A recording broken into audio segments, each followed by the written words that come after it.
All right, good evening, everyone. Welcome to Green White Checker TV. Drivers right now are putting down their qualifying laps here, which are going to be crucial for tonight's race here at Texas Motor Speedway, scheduled 100 lap distance. And let's say we're going to be taking the top 33 drivers in, well, actually, sorry, they're going to take the top 23 drivers in qualifying, and then we're going to have a heat race to get the last 10 drivers into the field. So, qualifying going to be extremely critical here tonight at Texas. So we're going to have a few drivers going home this evening. So there's definitely going to be a few that aren't going to be happy about that. However, of course, with this heat race at the end, though, there will be no cautions. And so unfortunately, if they get involved in the wreck, that will be it for them. So hopefully they'll be able to get the laps that they need here to grid for the race. So again, we'll let these drivers finish up their laps here, and then we'll get things going here on that heat race to get those final 10 drivers into the race.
All right, looks like all drivers have made their laps at the moment. Just got a little bit of time left before we kick over to that warm up. Want to start off with thanking my friend teammate Steve Gottschalk joining me tonight in the booth again. So he's going to be helping me out here with these Indy cars at Texas because there's going to be a lot going on. And say again, we mentioned that we're going to have this heat race here come up in just a moment. So while they're getting gridded here, we'll go through our top 23 here who are locked into the field here. So on the pole position is that number 72 of Eric Schaus, Dewey Perry, Corey Lang, Craig Forsyth, Bud Steele, Michael Spell, Jim Brooks, Andrew McMurray. Those are our top 8. Those drivers won't be in this first heat race. They're all locked into it. And then you have 9th through 16th, Jack Walls, Roy Wheeler, Gaston Arellano, David Leclerc, Anthony Ray, Julian Altina, Charles Johnson, and Jared Kaczynski. They're all locked in as well. And this last driver on the page, John Brill, he should be the pole sitter for this LCQ or heat race, if you will. But the ones above him, Harrison Chandler, James Ledford, AJ Musselman, Jay Shallington, Christopher Kresge, Eric Laurie, and Charles Teed. Charles Teed is the last driver to lock in on time. So with that, though... Alright, Steve, so we're going to be doing a 10-lap sprint race, it looks like, here for the heat. Trying to see how many. We have a decent amount of drivers here, so we're going to only be taking 10 spots. We're going to be taking 24th through 33rd. We definitely have more than 10 drivers here taking part in this one, so definitely some implications involved for those that won't be able to make it. Again, no cautions, so they're going to just run 10 green flag laps. Anything you expect to see on this heat race here? So it's kind of the first one we've really been a part of. Yeah, this is the first time that I've seen them have to do this in the series. So just knowing from leagues where I've had to do this is going to be intense. It looks to me like we're going to have 7 people going home. And 10 laps is not a lot of time to try and work your way through the field, especially with this being pretty much flat out, a lot of draft and aero push. Yeah, exactly right. I think the thought's going to be, in my opinion, is going to be minimizing mistakes. As green flag is in the air, John Brill is going to lead them away. So like you said, it looks like we have 14 cars, if I see correctly, taking the grid. There will be a few heading home here. So right now, I think that cutoff spot, we'll wait for him to cycle a lap around, but I believe that cutoff spot right now is going to be, as I said, we got one in the wall right off the bat. That's the 18 car. Trying to see who that was. That's Jeff Knight. Unfortunately, that's going to probably end his chances right off the get-go. That's going to be the critical part as well, is just to try to survive here to get to that LCQ or get into the race itself.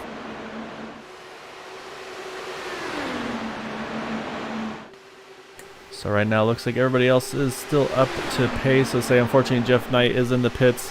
Also seeing the 06 now of Mauro Ramirez in the pits as well. So this track is starting. We see another one spin off to the infield there. It looks like the 12 car of Robert Richards. He actually gathers it back up.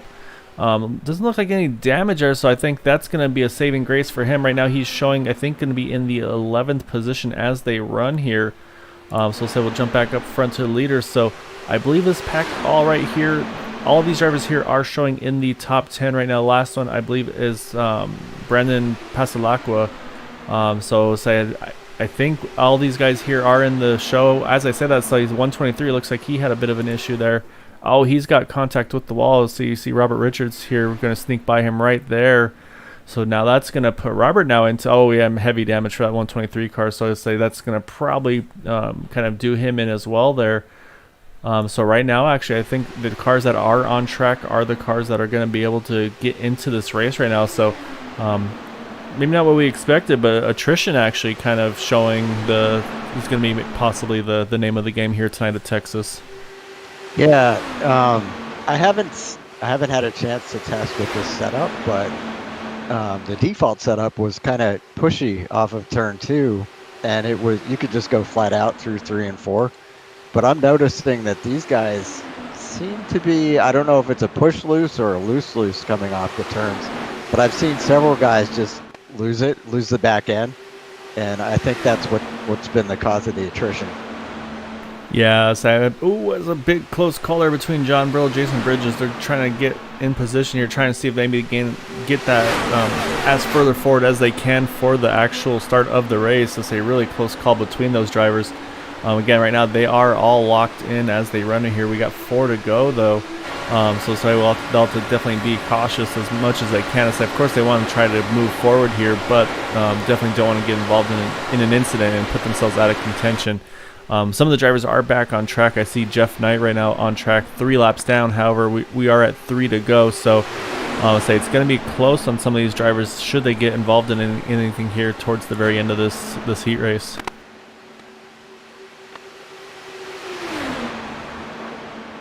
Yeah, I feel like you're probably right though, Steve. Oh, as I said, I think I saw. Oh, John. I think that was John Brill in the 9. No, that's not. I'm sorry, that was not John Brill. That was. Wait for it to cycle through. That was the 34 car. Switch over to him. That was Jason Bridges trying to get the lead, kind of pushed down onto the apron. However, really good job of him hanging on to it to keep that thing pointed in the right direction. Again, to still be into that top 10 position. And also noticing the 41 here is kind of slowed. Oh, Ryan, that's Ryan Wachter. He was actually in the 10th position. He's got some heavy damage as well. So even the closing stages here, there's drivers that are running into troubles here. So I'm going to wait till we know exactly what this top 10 is to feel confident about who's going to be where in this event. Yeah, I'm thinking this is probably not boding too well for the actual race once we get going. Yeah, so it's definitely going to be a handful, looks like, for the drivers. Oh, as I said, that contact between John Brill, he gets stuck up into the wall. So I'm not sure if that was the 70 that made contact with him or not, but so he is up and over. So now showing Timothy Wright here now on the lead here. Or actually, I think that was coming to the line. I'm sorry. So actually, John Brill. Wow. So actually, that was the crash coming to the checkers. That, again, these things are, it's all going so quick. I'm trying to keep up with who's where and what's happening there. So letting everything cycle through here. So I believe our finishing order is going to be Timothy Wright in that 70 is going to win this heat race, and we'll start in the 24th spot, followed by Benjamin Combs, John Brill, Ted Deckard, Todd Merkel, Jason Bridges. Let's see what else we got there. Dwight Plush, Gary Corley, Robert Richards, and Ryan Wachter, I believe, will be our final 10 who made it into the field this evening.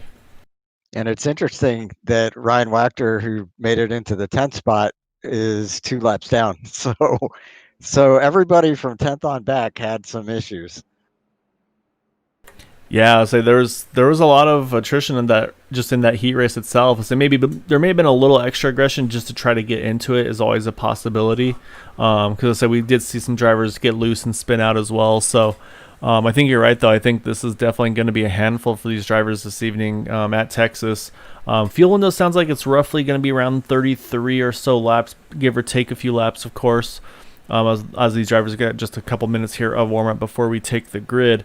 But yeah, so I say I'm curious to see how this is gonna pan out tonight, because yeah, it definitely could be a handful for the drivers tonight.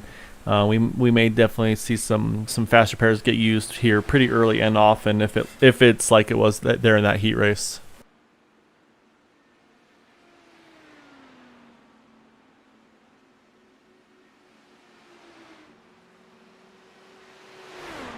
So I say while we're under the warm up here, I say we'll take a quick break here. I say we'll pull up the grid here once. I'm gonna see if I can get that. I want to see if the final 24th through 33rd shows up correctly, just for my own curiosity. That way I know going forward how it works out. But yeah, so I'll say we'll get things here going in just a moment here. So stay tuned and we'll get things started here.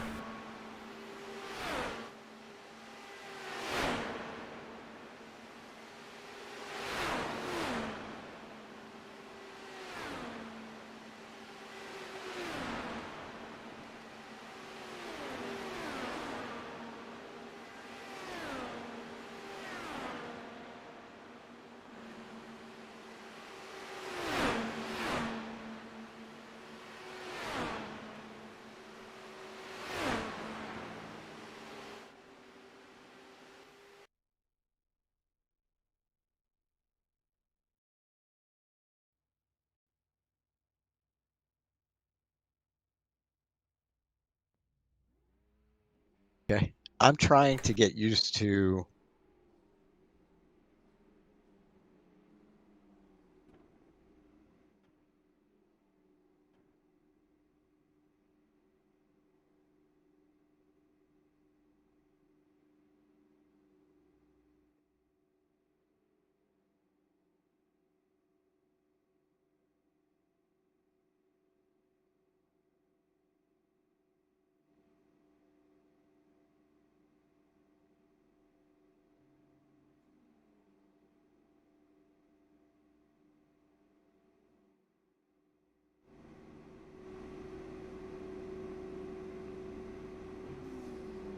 All right, so yeah, sure enough, that gridding a little off. So again, trying to see if it would do what I need to. So maybe some tweaks I need to make on my side here. However, again, we did go over those top 33 here. So again, we got scheduled 100 laps tonight here at Texas, though.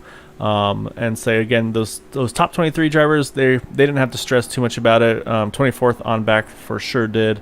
However, say leading the pack here tonight is going to be that 72 of Eric Schaus. He's our pole sitter this evening. 14 thousandths of a second faster than the 0.29 of Dewey Perry in the second spot. Corey Lane third, and Craig Forsyth will be in the fourth position. So one driver I noticed didn't take part in the heat race or qualifying there is the 17 of Chad Wilkes, actually the defending champion of that of this Tuesday series. So that's going to definitely put him down in the points. So say that might be something for that 131 who was runner-up in the points. Craig Forsyth might be something for him to try to contend with here, gain some points on his potential championship competitor. Although again, we're only in race 2, so say there's a lot that can happen between now and race number 12. Do they have drop weeks in this series? I believe there was discussion on it. I want to say there may. I'll have to double check with the admins. That's actually a really good question. I think there was discussion about doing maybe one drop week, but yeah, I'm not 100% sure if they wound up going with that or not. So you see some of the field actually still trying to catch up to the pace car here, as the field is in turns 3 and 4 already. So some of these guys are going to be a little further back here to start the race here. And it looks like unfortunately the 65 of Gary Corley missed the grid. So he's going to have to start from pit lane, which may be a blessing in disguise, honestly. Might be able to keep him out of the path of any trouble here on this initial start. So you never know. We'll have to wait and see. That's why we're here. With that, though, wait for that green flag to fly, and we are underway here at Texas. Again, scheduled 100 laps. Our pole sitter is Eric Schaus, and then next to him, Dewey Perry.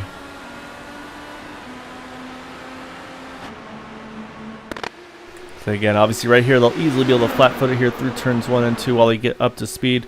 And then the tricky part is getting that momentum built up and then protecting that inside line, I think, especially getting going. And of course, is going to be try to stay off that white line. Sounds like in 3 and 4, obviously you can really flat-foot it pretty easily here. But the trick on that one is not getting it under the white line and getting it to snap around on you there. So looks like the 90. I see 90 of John Brill is off the pace here. We're going to jump over to him. Oh, he's definitely missing some stuff on that car there. He's jumped to the pits here. Had to take a tow, it looks like. So not a good start for that 90 car either. So up front, though, Eric Schaus still is going to lead here. Leads the first 2 laps. So we start lap number 3. Up, as I say, that caution is out. Looks like they see the 222 is slow. Yeah, I'll say it's Jared Kaczynski there. So it's good. Yeah, it was a 3 wide on the front stretch. I'm trying to see which car that was. Somebody got the bad end of it and went off into the inside wall. And you're right, that was Jared Kaczynski. Yeah, 3 wide doesn't really go very well. So you can see the 31 actually jumped to the outside as well there. But yeah, you can see the 11 comes down to try to give room. And unfortunately, just contact there with the 222, and it's like just nothing he can do there. So almost had a. So I'm going to keep following him here to see how much damage he may have got from this. So it looks like at the moment just a pretty decent slide, but I have a feeling we might see a car come in the moment. But actually, I think he got away with it. I think he just had a big slide there and was able to gather back up. And we'll say, trying to see if he was able to get back around the pace car or not. As I see him in the pits right now. Yeah, he actually lost part of his front wing. So. Oh, you're right. I see that. Yeah, that left front wing plate. Yeah, however, I had to do a fast repair there. I'm wondering if he did or not. Actually, as I see, it's an 8.2 second stop. So if he did fuel on, it's a possibility he did a fast repair. But I also wonder if maybe they just did a wing change on that car. That's always a potential as well. So with that though, say we're under yellow here. Let's say right now again, these drivers just kind of most of the field are staying out. A few drivers go ahead and top off here. A fuel probably, maybe get a little bit of get some tires as well, but. We'll kind of wait and see. So we'll step away for just a moment. We'll get things sorted out here on the 1 to go.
All right, we are on the 1 to green. So unfortunately, the 31 of Julian Altina sounds like his internet connection failed on him, so he's unfortunately out of the running this evening.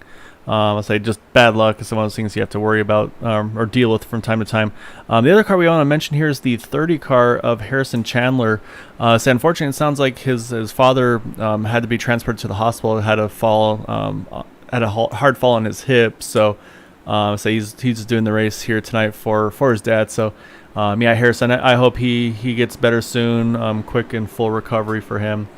And so yeah, so definitely give him all of our well wishes here. Hopefully maybe he's able to try to watch. If not, I'll say maybe obviously you can show him the race afterwards. So good luck tonight, and say hopefully run goes well for you here this evening at Texas. Okay, and I'm also going to mention that John Brill is 3 laps down, still plugging away out there. And Jared Kaczynski, unfortunately, while we were out, had a disconnect and managed to reconnect and only lose 1 lap, which is not bad. Yeah, so definitely keep him in contention here for that one as well. So yeah, so we'll see how this one all goes. To say, however, it's going to put it back into the hands of Eric Schaus. So say, definitely see you on here, Rachel. Say, I hope you're doing well. Say, obviously, I'm sure you're rooting on your husband here. So far, so good, but still very early in the stage. However, green flag is back in the air, but yeah, like Steve mentioned, that 222 of Jared Kaczynski, just 1 lap down, 3 down for John Brill. Again, still very early in the race, though, so a lot that can happen here as this race progresses. I saw, looked like an attempt of a 3 wide there with Bud Steele was there, and I couldn't see who was on the top there. So these numbers are small in these cars. It's hard to check who it is. I think that was the 39, if I'm not mistaken. That's Andrew McMurray. So that right now is a battle for about the 5th position here. So now these guys are, as they got back going, and these guys are dicing out right off the bat. Yeah, that was Craig Forsyth that went on the bottom and passed all of them, but I noticed that Bud passed him back, and now Craig is sitting there in 5th place. Yeah, say Bud's one that's going to have, so as I see a little bit close call there, just in the background there, I say it was Michael Spell, and I couldn't try, I say these car numbers are so hard to try to catch in front. I think it was Anthony Ray in front. Really close call between the two of them. They hang on. They're still going here, going well still here. Got kind of a 2-pack group here, if you will. So it looks like about the top 11 are all pretty much stuck together. And there's about a second or so to the next pack there in, I think that's 12th place is Charles Teed. That's it. Oh, close call there with the 92 and the 76 off of turn number 2. See that 92 gets down to the apron. Oh, he catches the apron. He's going to try to hang on to it here. As I said, the caution is out. Looks like, the 28 of Charles Johnson is in this one, in the backstretch there. And I see the 90 of John Brillo as well. Oh, he's upside down one more time. So John is not having a good evening tonight here so far. All right, let's go and pull this up, see what happened here between that 28, or sorry, with the 28 initially, and then of course bringing in the 90 is involved here as well. Charles Johnson was our winner in Indy, wasn't he? I believe so, yeah. Oh, he just gets loose off of turn 2 here. Tries to catch, and I think while he was trying to hang on to it, just sent him right back. Actually, no, he say up, then down, then up. And I'm guessing here, yeah, as you can see, he's going to make some heavy contact with the inside wall here. So unfortunately, that's just going to throw him right back up across the track here in the path of the other cars. Looks like he's right at the very top groove here. Not, as you can see, his tires are locked down. There's nothing he can do. And then unfortunately, that 90 John Brill tries to avoid him there and just hooks into the wall. And you can see the wall just grabs his car there. So, yeah, just no luck for John this evening so far. Yeah, he's not having a very good night.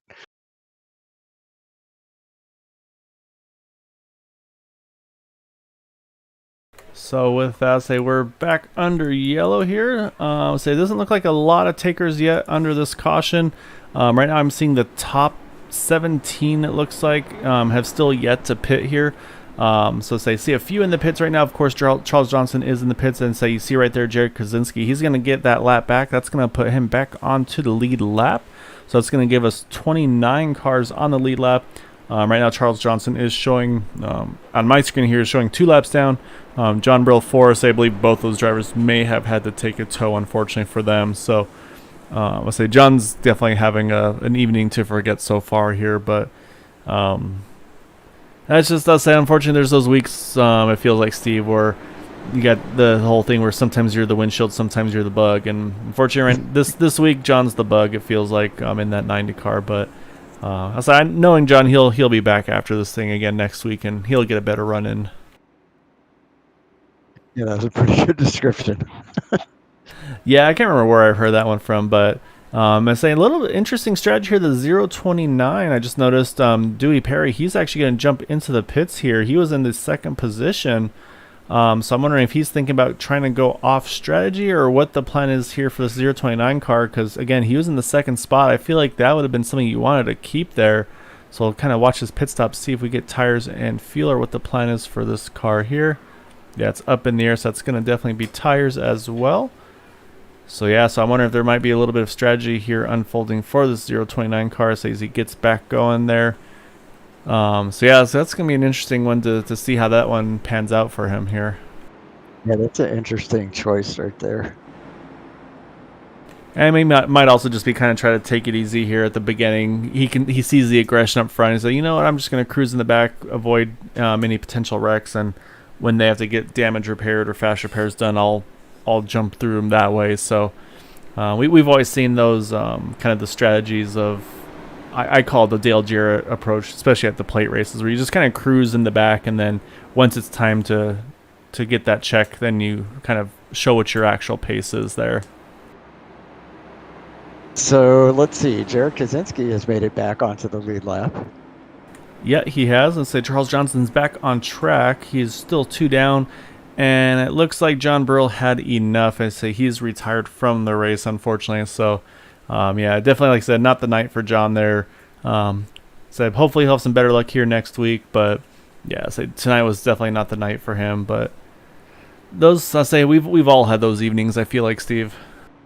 I've had way too many. I feel you there. All right, well, it looks like we're still under yellow, so while they're cycling here under the caution, we'll step away again for just a moment. See that 029 here. It looks like he's back in the pits. I'm going to guess topping off again. I see the 48 James Ledford doing the same. So again, we'll step away for just a moment, and we'll come back here on the one to go.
All right, we're back on the one to go. Just about to enter turn number 3. I saw that 44 Dwight Plush. He went ahead and topped off again here as well. Say we're on lap 17 of 184 to go. Again, they mentioned the fuel window is right in that 33 or so lap window, pending of course draft and everything. So maybe some of these drivers think they can do some big drafting laps and save a ton of fuel. Or again, they just might be trying to stay out of trouble here early on. So let's say it's part of the strategy of racing. Is say some drivers just want to try to be out front, control the race as best they can. Others have a little bit of strategy on the fuel side. I usually go to fuel side because I don't have the pace of the outright speed. So we'll see how it pans out for some of these drivers. But we're back underway here again. Eric Schaus leading the way. You see there, Bud Steele kind of taking a little bit of a peek now to the new second place driver of Corey Lane. Right now, these drivers are all staying in line through turns 1 and 2, but again, we're going to see that huge drafting. So you see Eric go straight to the bottom. He knows where he needs to protect that car. He's going to keep that on the bottom side here because that's going to be, that's going to be where the run is. So the curiosity is going to be if we can get a longer run in here to see how these other grooves react here, Steve. But right now, though, if you're up front, you're going to want to be keeping that bottom line, pretty much hug that bottom line here as much as you can.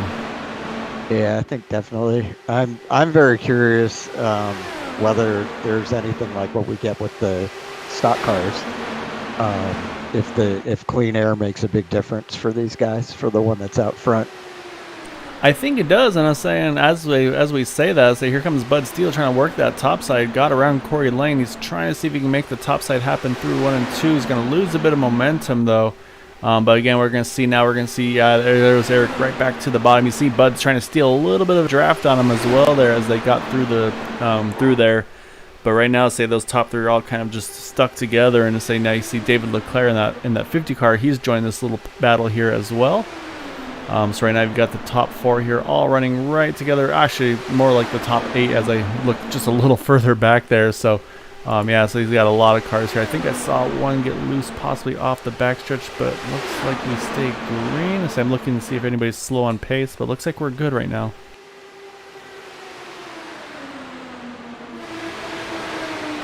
So I think it may, so I'm looking at the ticker here to see about position changes. It may have been Jason Bridges. Oh, as I said, that caution now is out.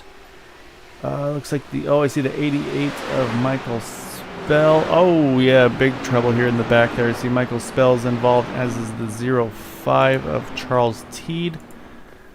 He's got some pretty heavy damage to that car as well. He's going to try to get it off the wall here. Hopefully he's not stuck on it. There he goes. All right, let's go see what brought out this most recent caution.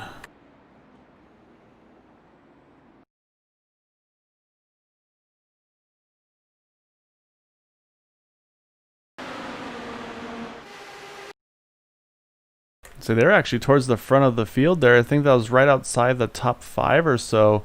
So we'll say we'll watch here as you see Michael Spell enter turn. Oh no, okay, that's further up there. He washed up a little bit. Oh, a little bit of checkup it looks like, and yeah, Charles T just gets into the back of that 88 of Michael Spell. Nothing Michael could do there, and unfortunately winds up hooking that 05 car as well. And heavy hit for both drivers there. I say now that of course the concern is you see Michael coming across the track in front of the field. Oh yeah, big hit there for the 79 Ted Deckard. So you see a few more drivers, I think literally driving underneath and in between some of those guys. But wow, some good heads up driving by some of these guys to try to stay off of this one here. So we'll go back to full speed here. You can see still drivers trying to dice their way through. I think we saw that 79 of Ted Deckard involved in that one. Yeah, there he is too.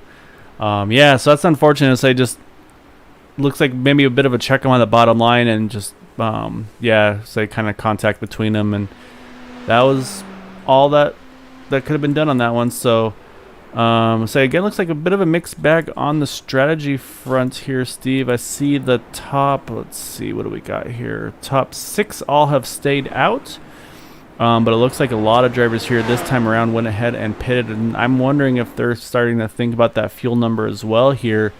Maybe thinking they can kind of stretch it a little bit depending on how these cautions fall. I'm not sure. I don't know any insight on your side of things. I know we're not the most IndyCar savvy drivers, commentators, but I know we've done our fair share of pit strategies ourselves. You were kind of guessing that 33 laps was a fuel run.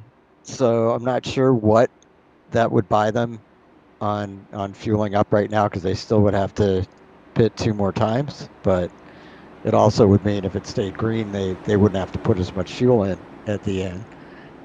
That's true. Yeah, it could be a splash or something at the end. And again, in the draft, we don't know what that fuel number is. It could be a much better number.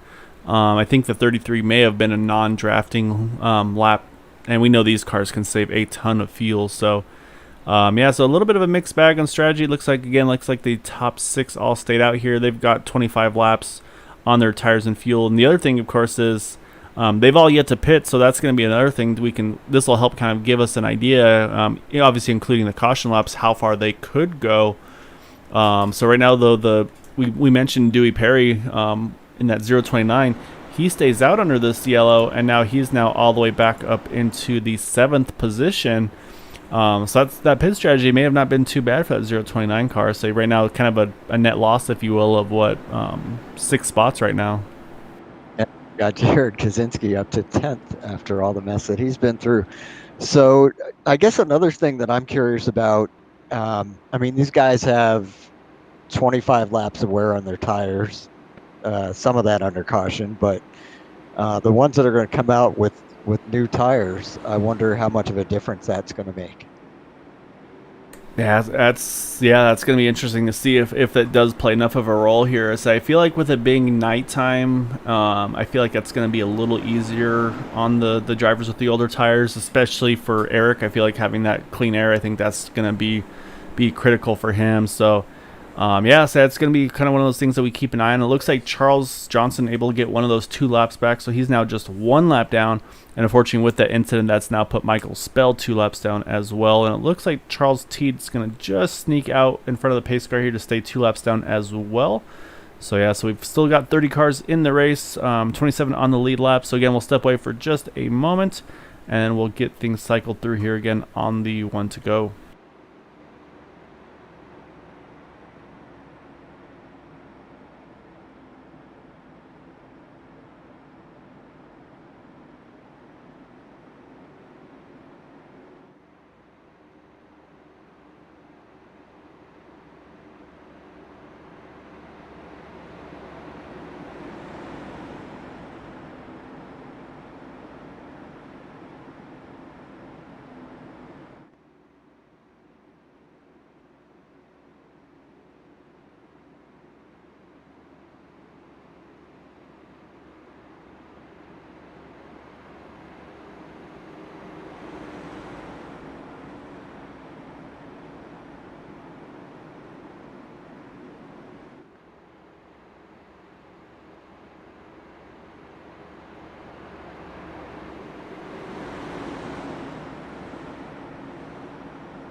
All right, back on the 1 to go, saying, you guys are awesome. You're keeping me in the loop of what's been happening and why. So actually what happened with Dewey Perry in that 029, I guess he had some connection issues as well.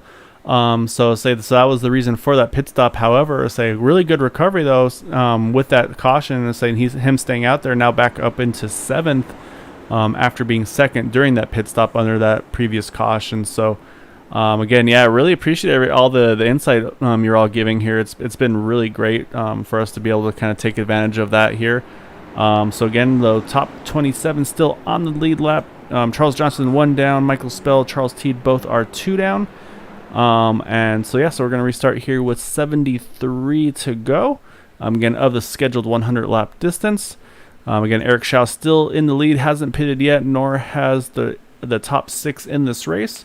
Wait for that green flag to fly, and we are back underway here at Texas.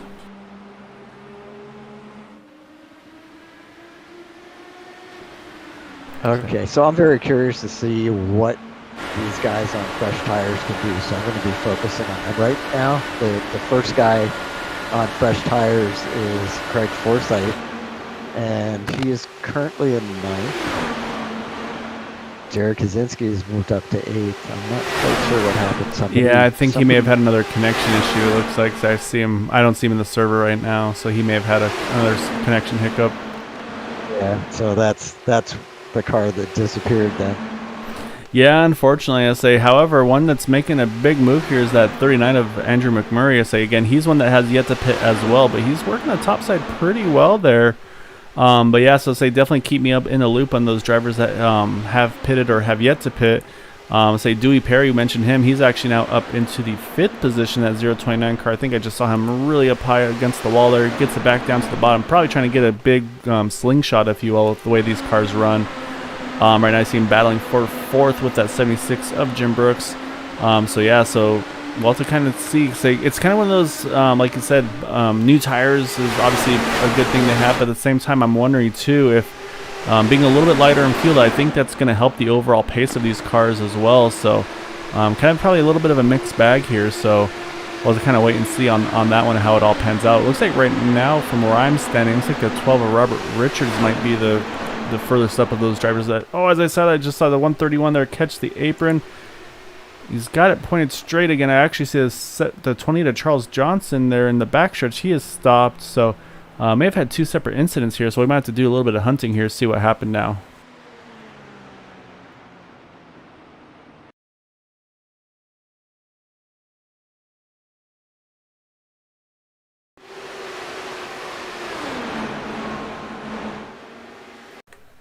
Yeah, let's go back and take a look. Looks like it. Yeah, it may have been the 20 to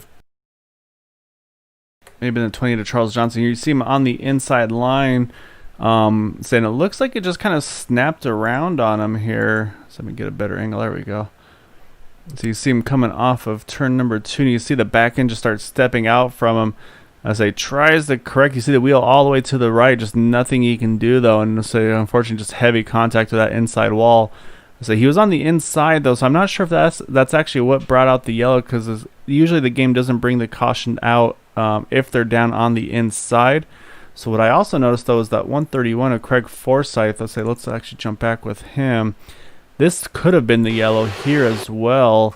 As you see this 131 on the inside line, I believe he just touches the apron. Yeah, right there, right in front of Bud Steele here, and then he's going about 90 degrees to the track there. So I think that may have been what actually brought out the yellow. I think the Charles Johnson incident was a separate thing. But however, that being said though, amazing job by Craig to keep that thing pointed straight and not have any damage on that car. So that was definitely a moment there for Craig. I'm sure caught his attention. Probably gonna have to get some new tires again here as well. Possibly a change of shorts. We'll have to wait and see on that one.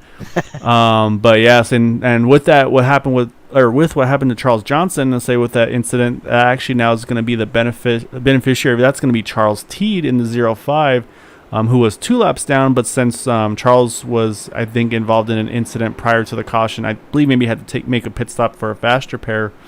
That's going to put Charles Teed, that is, just 1 lap down after being 2 earlier. So I think we're going to see the leaders here, and I don't think they can stretch this anymore. I feel like they're going to have to come in this time because this is 33 laps. But as I say that, I am being proven wrong by all of these leaders, which is why I'm here in the booth and not in the car. So, first of all, that was a heck of a save by Craig Forsyth, but also a great job by the guys behind him of reacting to it and missing him without causing a huge pileup there. I also noticed that Forsyth is back up.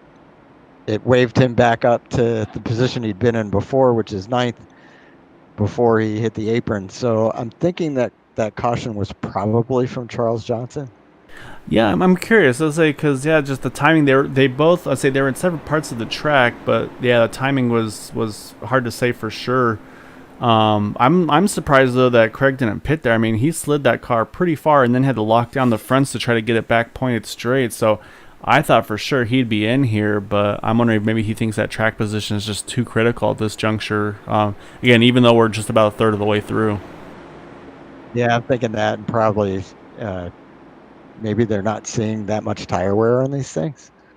Yeah, it's quite possible. So pretty much nobody here pitted. I'm sure we'll see some people top off a little further down the run here. And the other thing, I mean, we talked about that 33 lap window. I mean, again, that's for green flag conditions. I mean, that would put us in the window right here. But nobody's taking. Yeah, so we'll keep an eye, see if anybody decides to jump in this time around. Doesn't look like it. So yeah, so we'll step away again for just a moment, and we'll catch everybody up here on the one to go again.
All right, lights are back off on the pace car. Say everybody proved me wrong there on the pitting decision there. Say looks like the only two that pitted is Dwight Plush and James Ledford. No, actually I lied. There's a few: Jack Walls, Roy Wheeler, David Leclerc, and Timothy Wright. They pitted as well. I say unfortunately, Jared Konzinski. It sounds like the iRacing crashed on him, so he's out for the evening. I say sorry for your bad luck there, Jared. So you definitely were in contention before you had those hiccups, and a really good recovery as well before it knocked you out again. So yeah, I'll say again, some nights are not so good, but hopefully you'll bounce back here soon. Basically, what we're seeing here is the top four stayed out. I'm actually very surprised by that. It's making me wonder how far they can go on fuel. But in fifth and sixth, we got Dewey Perry, who pitted at lap 14, and Robbie Richmond, who did I get that right? Richards, sorry. Robbie Richards, who pitted on lap 23. And it's going to be interesting to see if these guys come to the front here. Yeah, I mean, and like we said, I mean, this is already in theory 3 laps past their normal distance that they can run. Again, we've had, it looks like showing 20 laps of caution, so I'm wondering, can they run, how many more green flag laps can they run? I mean, can they get to, let's say, 50 on this tank possibly? So, but even then, I mean, that's only going to be 10-15 laps away here, so it's going to be interesting to see. I say, but right off the bat, though, we talked about that car in second place there, Andrew McMurray. He's leaving, or starting off right where he left off. He's trying to jump right to the top here, try to get that draft, see if he can get the lead. But right now, again, Eric Schaus has led, I believe, from the get-go. So he's doing everything he's. That's the benefit of getting that pole position, kind of control the field. But right now, it looks like everybody's pretty single filed out here. Got kind of split up into two groups here. It looks like the top 17, and then from 18th on back are a little further back in the field here. But yeah, they're dicing it up though up front. Yeah, and Dewey Perry was actually making some good momentum on the outside, and then he had to back off a little bit.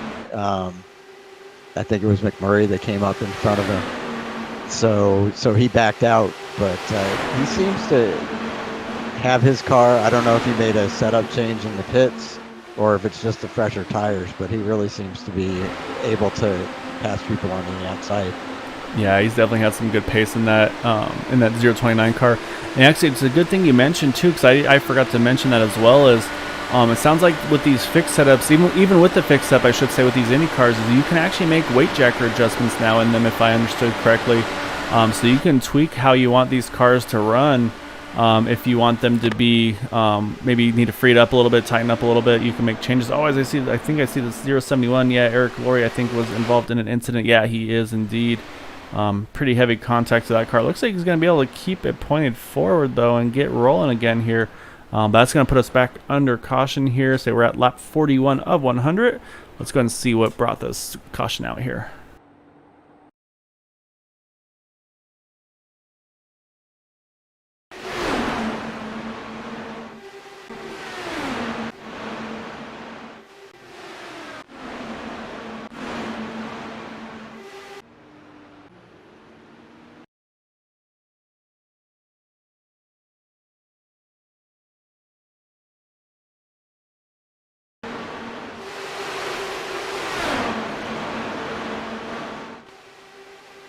Alright, we got it pulled up here. Good battle, looks like, between Eric Laurie and Bud Steele as they come through the trial, close through there.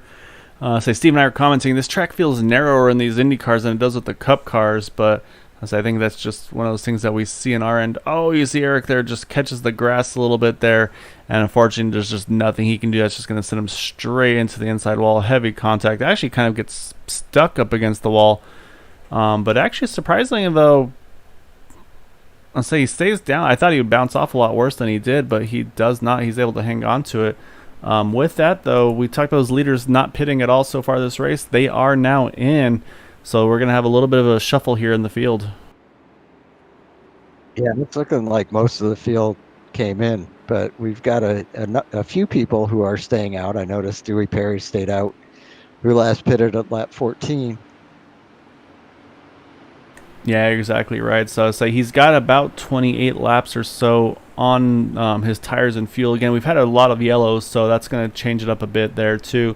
So we're going to see where Eric's going to officially cycle through here. I think he's waiting for some of the field to get set up there. There he goes. Yeah, he's waiting to get kind of lined up correctly there. But yeah, so we'll see. I mean, this could actually be one of those mistakes that actually winds up benefiting you possibly for Dewey there. Again, had to pit because of the connection issue. Now showing as our race leader at lap 43 of 100. So again, we'll kind of have to wait and see, and we're going to let the field sort through here next time around, then we'll get through our top 10 here before we get this restart underway.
All right, so lights are probably going to go off the pace car this time. I'm kind of making a guess here, educated guess, if you will. So I'd say I'm showing the top 8 drivers here. I've stayed out, and I was able to guess right, so that's good. So yeah, so again, right now the driver on the oldest, or on the least amount of fuel, I guess you could say, is Dewey Perry in that 029. Last pitted 31 laps ago. Craig Forsyth through Jason Bridges all pitted 23 laps ago. David Leclerc pitted 14 ago, and then Ryan Wachter pitted 21 ago, as well as some of those around him. And then from Andrew McMurray on back, they all just pitted under this last yellow. And then but then the story right now is going to be, unfortunately, for Eric Schaus there, showing in 23rd spot. So I'm guessing either a speeding penalty, or what I believe is more likely what happened is, I think the pit road, the pit road exit sign or blend line, if you will, it wasn't open yet for the exit. So I think he had exited the pits before the field had all passed through there. And so just unfortunately iRacing, no, it's pretty much black and white. There's no like gray area, because again, these guys are making 6-7 second pit stops. So really unfortunate for Eric, showing right now in the 23rd position. Still has a lot of time to get back to the front, but it's definitely going to have to work some strategy now to try to get back up there.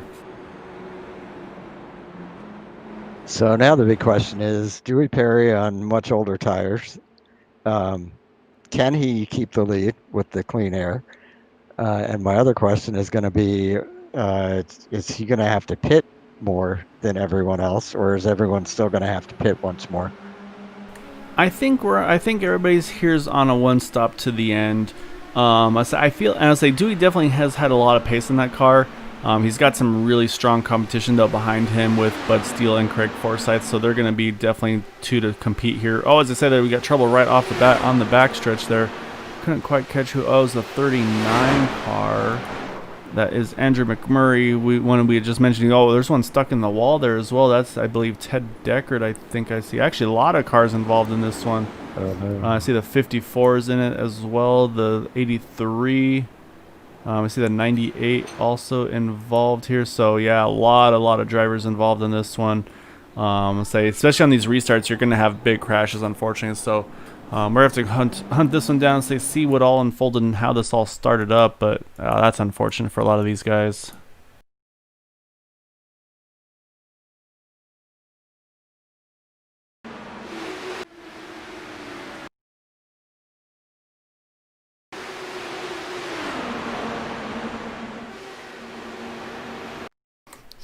I may have started with the 39. Go back and take a better look here.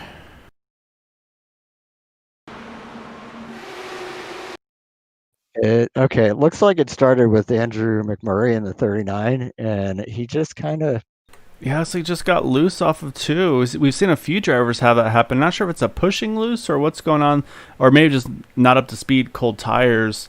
But yeah, but then heavy contact to the inside wall, and unfortunately we've seen many times is that just throws you right back up the track. You can see his tires are not moving. He's got them locked down completely. Oh, he sees some drivers get the wall. They're trying to avoid him. And it looks like the other incidents happened just a little further up here. So let me back it up just a tad. And then we're going to jump over to that 54 cars. I know, unfortunately, I saw him involved. Oh, I see another one there. I think that may have been the 83. Let's see if that's Jack. Let's go watch from Jack's view. Oh, I think he had slight contact with that car in front of him. That got him into the wall, which caught Roy Wheeler. You see the 98 there, 54 also caught up in that one. So that's where all these drivers got some of their damage from as well. So yeah, just kind of one of those accordion crashes. Let's say you have the initial crash obviously starting off, and then just it kind of just unfolds from there. So yeah, that's really unfortunate for those guys that were involved.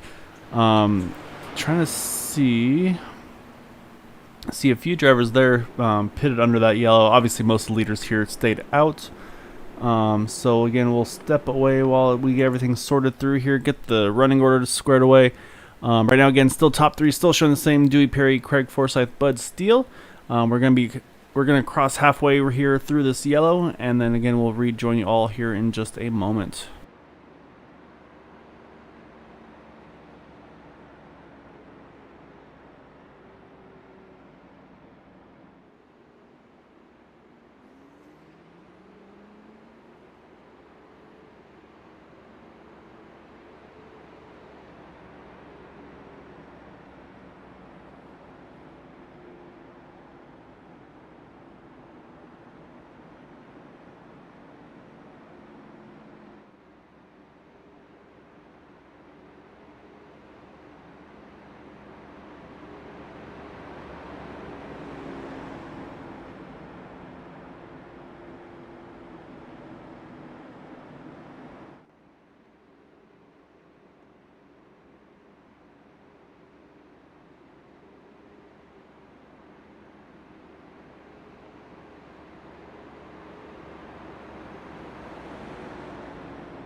right, all right.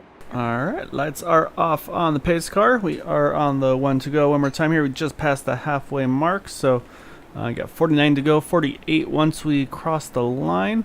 Again, right now, say a lot of those drivers that hadn't pitted still have yet to pit. Say one of the guys we noticed, unfortunately, was the 54 of AJ Musselman. He was running in the second spot, decided to make a pit stop there, kind of the second time around, if you will, and so that got him back in the pack. Unfortunately, got involved in that wreck, so AJ had to use one of those faster pairs to get him back in contention there. So went for that pit strategy. So definitely did not work out for him on that one. But again, we still got half this race to go, so a lot can happen between now and then. Same thing for Eric Schaus. He had that EOL, and now he's actually showing in the 15th position. So he's gained about 10 spots pretty much since that initial get-go there. So say that's a nice little start for him to get things rolling here. But up front, though, still Dewey Perry leading the way. Let's say right behind him still Craig Forsyth, Bud Steele in third, Anthony Ray in fourth, and Gaston Arellano in fifth. So we'll see how these guys are able to get going here on this restart this time around, as we're going to restart with 48 to go.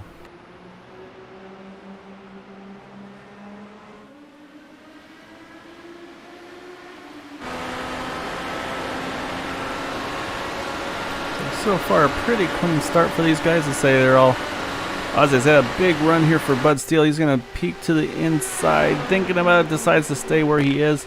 However, Craig Forsyth here is going to try to make this top line happen through 3 and 4. I say right behind him, you've got Anthony Ray going to try to follow suit as well. Right now, though, pretty good momentum on that top group, especially in 3 and 4. I was a little surprised. I thought the bottom would be just completely dominant there. But so far, though, Dewey's able to hang on to the top spot.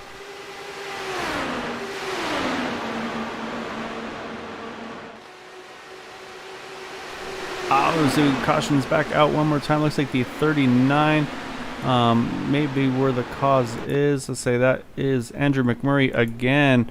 Yeah, he's missing his front and back end of the car here. So say that is not going to bode well for him. Let's go ahead and try to see.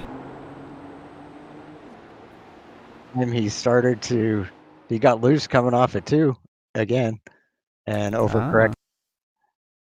Yeah, it's turn 2 is definitely a trouble spot for some reason. And actually, he was out by himself as well. He was, I'll say we're looking at it now here. I got it pulled up, and yeah, he was kind of off on his own. He had Eric Laurie in the 071, but other than that, he was pretty much all alone there. So we'll watch here as he comes out of turn number 2, and yeah, I see that back end just starts snap. Oh, it'd help if I showed everybody what I was showing you. There we go. All right, so I see the back end starts snapping out on him, and unfortunately, like you said, tries to catch it, but then heavy contact with the outside wall. Oh, Eric Laurie, nowhere for him to go. Unfortunate for Eric, so he's gonna make some pretty heavy contact with that 39 car as well. And so I say that's, you see that inside wall contact. That's where that front and rear wing get thrown off of that car, as you see one sneaking on by there. So yeah, that's gonna, again, let's say that's gonna put us back here under yellow.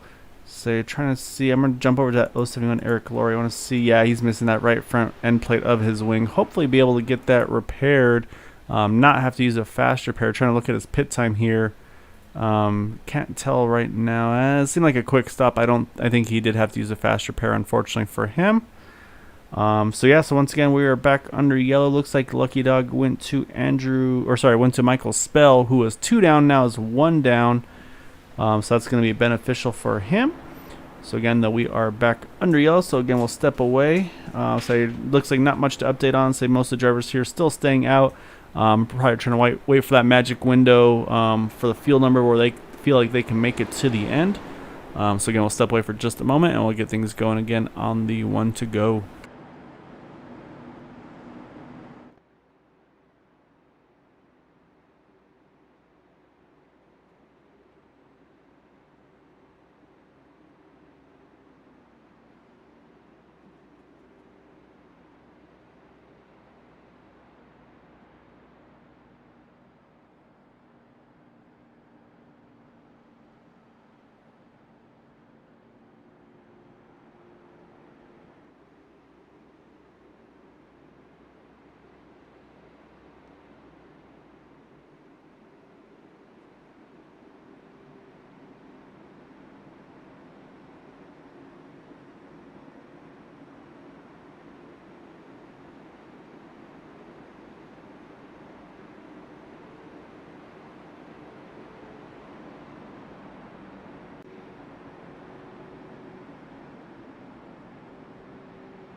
All right, lights are back off on the pace car, and you're going to notice that we have a new leader up front here with Craig Forsyth. That is because that 029 of Dewey Perry, I think he's making some pit calls here. I'm going to go ahead. He pitted there, topped off as well that last time around. So I think his mindset here is that was my stop. I'm going to the end. Because we're going to restart here at 42 to go. We talked about 33 being the window if they stayed green. I say obviously we haven't had that so far in this race. And again, he's going to be in the draft as well, so you can save a lot of fuel in the draft. And it's like, again, as long as he can avoid the cautions or wrecks in front of him, he's going to be in pretty good shape, I feel like, to be able to make that 43 lap or 42 lap now window happen. You can see it looks like he's still trying to save fuel as he catches up to the back of the field here. So I think he's in full fuel save mode. So I'm liking the strategy with that 029. I say do something different than those around you, and I mean I think this could really pay off for him.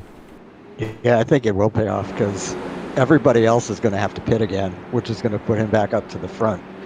And I mean, guys made it. Everybody made it 42 laps on fuel. I don't know how much the caution laps had to do with that, but we've got less than 42 to go now, and I think Perry's going to be able to make it to the end. Yeah, I'll have to wait and see. I'll say, however, up front though, Craig Forsyth is going to lead the field back to green over Bud Steele, Anthony Ray, Gaston Ariano, and I think I see David Leclerc in fifth. Oh, I'm sorry, Jason Bridges in fifth. David Leclerc in sixth. I'll say see the 39 car. I think 39 car is serving his penalty for that that incident there. But up front though, say right off the bat, Bud Steele is going to go for it here. He's going to try to make this top side happen as they go through 3 and 4. Doesn't quite have it yet. Again, we talked about that momentum being super critical. But right now, let's say Craig doing everything he needs to do here, holding that bottom, hold that line there. Actually, a close call there between the 50 of David Leclerc, and I believe that was the, trying to see, Jason Bridges, I want to say. I'm not sure. I couldn't tell. Actually, I think it was Anthony Ray. I apologize. Close between those two, but able to keep it clean there. But right now, though, so that's going to move David up into the 4th position, I believe. Indeed, it is. And so, yeah, so right now, though, that is where everybody is running up front. 111 still is leading the way. Craig Forsyth still, again, big charge from Bud Steele. Close as they enter turn number 3. Say we have 39 to go, 38 here at the line. So I don't know, Steve. We'll have to see what these guys are able to do. So you can see the intensity has not dropped at all. They're still at full tilt right now. So I'm keeping an eye on Dewey Perry right now. He took it very easy on that last restart. He had to actually check up for the 2 cars ahead. Oh, trouble up front. I was like, it was good that he did. It looks like. So I thought I see. Yeah, Bud Steele is around. I also see the 34 is involved as well. That is Jason Bridges. He's trying to see if he can get rolling here, waiting for the field to clear through. There he goes. So yeah, it's a heavy damage for that 34 car. Let's go and see how this all unfolded under this most recent yellow.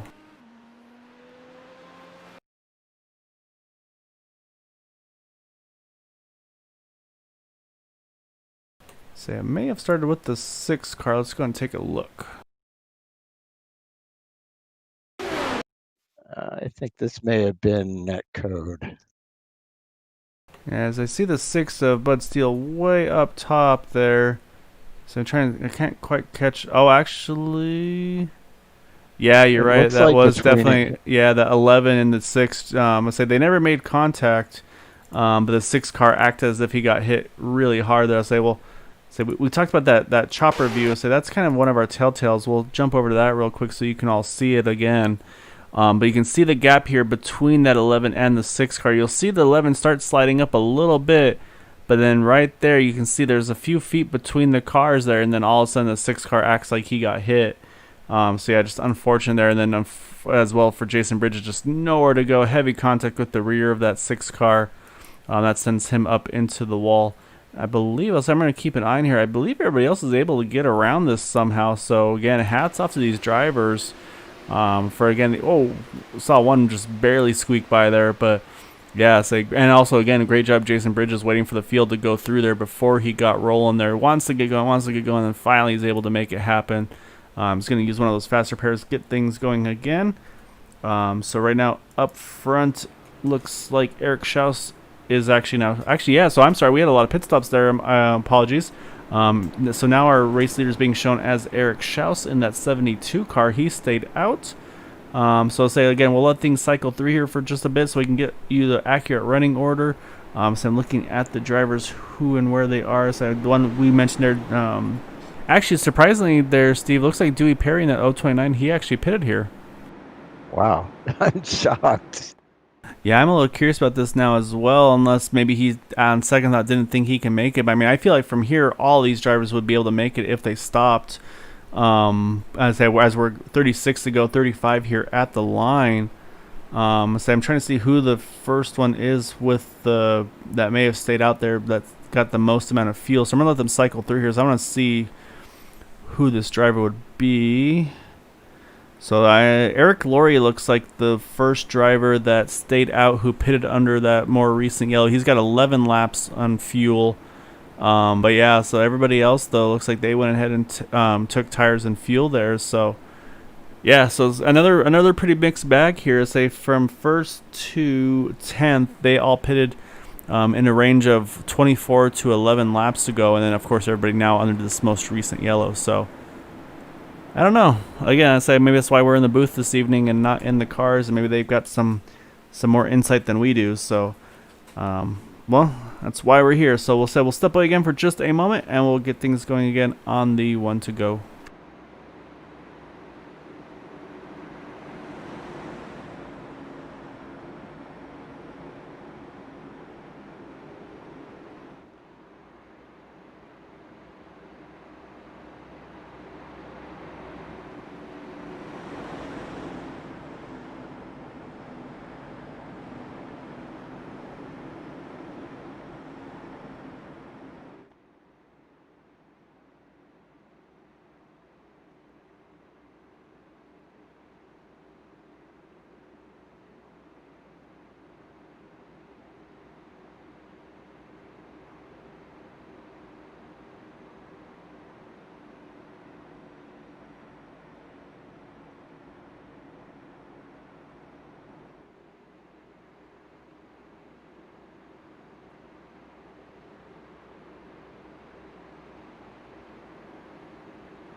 Alright, lights are back off of the pace car. Again, we had some pit stops there.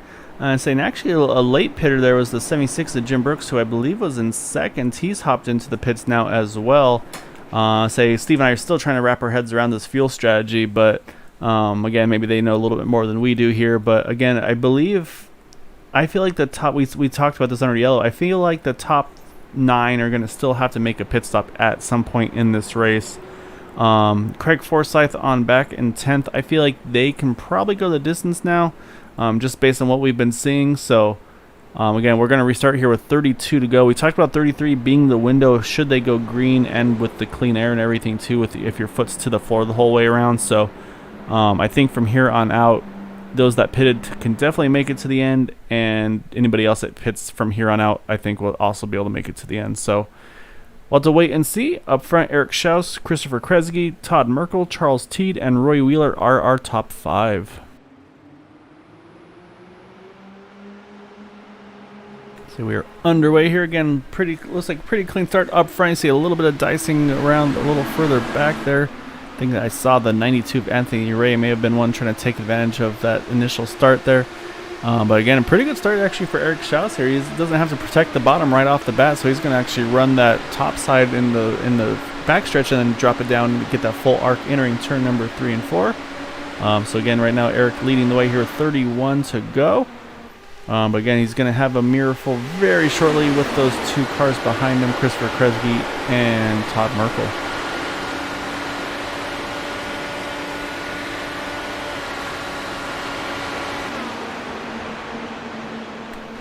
So, go ahead, Steve. I'm sorry.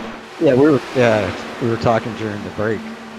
We're both baffled by Dewey Perry's strategy because we thought that he had enough fuel to make it the rest of the way, and here we go with another caution. We're back under yellow. It is this time the 117, I believe I saw. Yeah, he's in the pits. Let's see what happened under this one. Yeah, that's unfortunate. Yeah, but you're right though, Steve. I'd say we kind of thought for sure at that point, it's like, okay, he's done this top off strategy. He's going to stay in the rest of the way, or stay out the rest of the way, I should say. But it didn't wind up happening. No, and basically now he's sitting in 19th. We've got the top 9 cars or so that are definitely going to have to pit again. But that still leaves him with, I guess, about 9 cars now that he's going to have to pass if he wants to win the race. And they're all on equal tires and equal fuel, so yeah, so I don't know. It's gonna be tough. So I'll say we'll take a look here. Jay Shallington, that 117 car. Oh, it's like a little bit of contact, possibly. I think that was trying to catch the car number there. What that car next to him was. But yeah, just heavy contact to the inside wall. Same thing, just kind of gets him stuck up against the wall there. And yeah, just heavy damage. I'm trying to take a look again, see who that was next to him. So I couldn't quite make it. I'm showing it as the 12. I don't know if that's accurate. Oh, actually it is. That's Robert Richards. And, they never touched. But again, I think we got another case of netcode here. So we talked about how it had been improving. But unfortunately, it looks like it's kind of reared its head again. So we'll see this one more time from the chopper view as they go through turns 1, or through the travel, I should say. And yeah, sure enough, I say no contact, but that 117 car just reacted as if he got hit, and just heavy contact with this inside wall here, which is gonna put us back under yellow. So again, we'll step away. Say it looks like most of our leaders have stayed out under this yellow as well. So we'll do is again we'll step away and then we'll rejoin things again on the 1 to go.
All right, lights are back off. We're gonna restart here, Steve, with 24 to go. So I went ahead and checked with some of the powers that be. As I was curious if I was gonna run into a time limit race, because I actually ran into that myself last night. That isn't the case. We will get that full scheduled 100 laps, and of course, and the potential of 3 green-white checkers as well, which would stretch the distance beyond the 100 laps. So I say we've been trying to kind of pick our brains on figuring out this fuel strategy for some of these leaders, if they can somehow theoretically make it, or if they're just banking on kind of cautions throughout to bring it all the way to the end here. So yeah, we're gonna have to kind of see on that one as well. So yeah, so it's gonna be interesting to see what this fuel strategy here is gonna play out with. With that, though, pace car is in. He's going to put it back into the hands again of Eric Schaus on that inside line there. So we are back underway. Say Christopher Kresge is still in second. Charles T third. Jack Walsh fourth. Todd Merkel rounds out the top 5. Showing AJ Musselman here entering the pits may have had to serve a pit penalty. I'm not sure, unfortunately, on that one. But right now, though, say you see that 72 Eric Schaus still has a pretty decent lead here. Again, say he was the pole sitter. He was up front, and say then unfortunately, I believe had a pit penalty that put him to the back. So right now he's back up front again on the same pit strategy as the car right behind him, Christopher Kresge. However, we have to find out if that's going to be the right strategy to make it to the ends of this race. Oh, close call there between the two of them. You see a fight here for the lead there. So you see that 15 jump to the inside. Looks like we will have a lead change. Christopher Kresge is going to take the lead in that 16 car. But as I say that, here comes Eric Schaus at the line. I think Eric steals it back at the start-finish line. So say give that lap back to Eric Schaus. I say from what I'm seeing there, it shows a 1/1000th of a second at the line. So I say that'll be a photo finish there if that was for lap 100. Noticing things are getting very congested and a little bit aggressive back here, a little farther back in the field with all these people that have newer tires. Jason Bridges is making some especially aggressive moves down low. He's already done one 3-wide passing. Yeah, I saw some 3-wide there right behind him as well as we were jumping over there. Saw 76 of Jim Brooks try to follow suit there. So it looks like he's going underneath the 48 of James Ledford. So right now this is around the 15th, 16th position. At least that last time around. We'll see what it is this time. How many spots he's been able to move up. Actually lost a spot to Bud Steele there. So yeah, like I said, these guys are definitely going after it. Oh, contact with those two up on the outside wall. Trying to hang on to it. Actually, oh yeah, caution is out. Big hit for him. Say one in there as well as the 029. I also saw, it was the 81 as well. That's Todd Merkel. Involved in this most recent caution. So man, that was to say those kind of two separate incidents. It looked like there may have been reaction as well for it. So I'll have to pull this up and see how Maybe if they were Bridges, related. who I was just talking about, was definitely one of them because he pushed off turn 2 right up into the wall, and that created a big melee. May have been unrelated. So I'm watching right now the 81 of Todd Merkel. Say he got that loose off of 2 that we've talked about before. Actually keeps it down to the inside wall pretty well there. So I think the second incident is actually what may have brought the yellow out. Like I said, with Jason Bridges, we'll jump back over to him here in the 34 car. Let's go back and look a little closer on this one. It's like you said, actually 2 of them I believe actually hit the outside wall. You see a 34 here coming through. You see how high he is. He catches the outside wall, and yeah, actually looks like. Oh, actually no. James Ledford if he didn't hit it, he was just rubbing it. But yeah, then you see that 34 trying to catch the car, and unfortunately, looks like contact from behind. Couldn't catch. I said it's a black and yellow car. Couldn't catch the car number, and unfortunately, you see the 029 there jumps into this as well. That was Dewey Perry, and we had mentioned him kind of. His pit strategy kind of maybe not going to plan for him. So sure enough, I say that definitely put him in a bad position there as well. So again, though, it's going to bring us back under yellow. You can see some of these drivers pit here and get some of that damage repaired. Hopefully have some fast repairs remaining. Looks like, yeah, I'm showing a few drivers here, a handful of drivers here a lap down. Looks like it's going to get Charles Johnson back to 1 lap down. He was showing us 2 down. So he's going to get one of those 2 laps back. So yeah, unfortunately, Lynn hasn't been the evening for Charles so far. But again, it's still time for him to recover. See if he can defend that win last week at Indy. See if he can get one more here this week. But he's going to definitely have a little bit of a harder job ahead of him to make that happen. And actually, we remember how we mentioned Christopher Kresge on the same pit strategy as Eric Schaus, Steve. Looks like he actually went ahead and pitted there as well. So now that 72 car is pretty much the only car that's, well, not the only car, but he's got 41 laps since he's last pitted. Some of those other cars behind him are in the 30s, but still at six to the good compared to him. And then you look at that car right behind him, that 131 Craig Forsyth. He's showing 19 laps. So we know he'll be fine to make it to the end, I believe.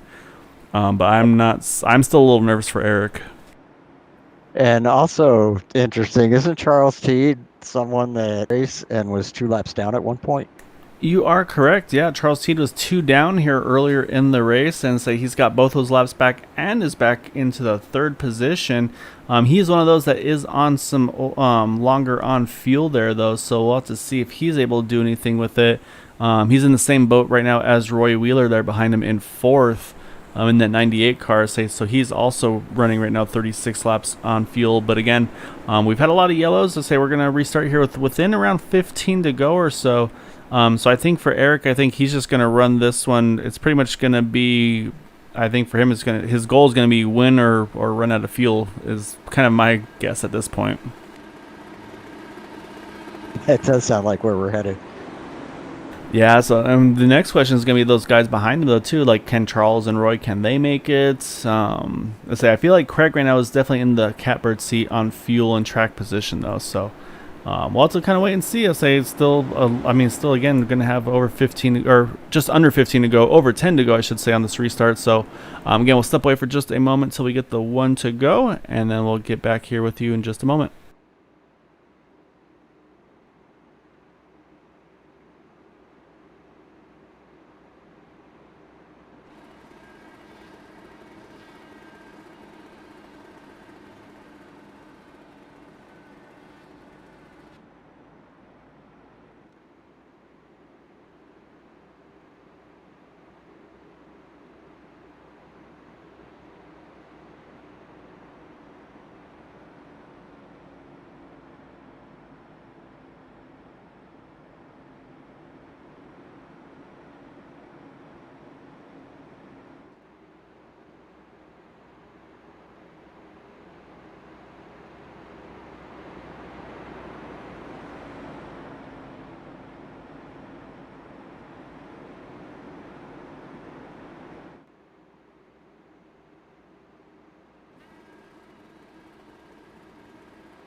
All right, so we're going to restart here with 14 to go. Again, Eric Schaus showing as our race leader. It's going to be tight on fuel. Again, we talked about that fuel number. We've had a lot of caution laps, but is it going to be enough to get him to make it to the end? He is right now the worst off on the fuel numbers, unfortunately, as well. So he's going to have, he's going to have his work cut out for him more so than the rest of the drivers. Plus, he's the leader, so he's going to be foot to the floor this whole time. So I say at some point he may have to decide that he may need to draft off that 131 and Craig Forsyth to try to save a little extra to get to the end. But yeah, so say there's going to be a few drivers that are going to be close besides that 72, like we mentioned, the 05, the 98, the 83 as well. But I feel like that 131, Robert Richards, Anthony Ray, I think they're all good to go here to the end. So I don't know, Steve. We'll kind of have to see how this one's going to pan out. I'll be surprised if we go green to the end, just because people in the back are going to start getting more desperate about trying to get to the front. Yeah, I say aggression definitely going to pick up. We've always talked about that one coming into fruition further stages of the race. So we'll kind of wait and see if that unfolds. As I'm guessing that's probably what Eric's going to be hoping for, is he can hang on to the lead and then just kind of keep coasting here under yellow, saving fuel. So we'll wait and see. But we're back. Oh, as you say that, sure enough, there it goes right off the bat. I think that was Eric Laurie. Yeah, it's a big hit for him. He's still spinning like it's up. Oh, and just nowhere for, I think it was the 16 and then the 51 as well for good measure. Heavy shots for Eric Laurie there. So yeah, sure enough, say that's exactly what Eric Schaus wants to see there.